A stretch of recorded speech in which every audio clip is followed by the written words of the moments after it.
Hi friends, today we'll talk about how to fix or how to solve the problem of Zello app. You click on settings.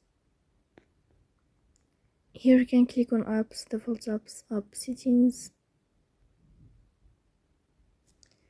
On above you can search about Zello app. Then you can click on first stop and you can click OK. Here we'll enter to the window of storage. After that you can click on clear cache. In the end you can turn off your Wi-Fi and you can turn on your Wi-Fi again. So please don't forget to support us by like and subscribe. See you next time in another video, and thank you for your attention and your watching.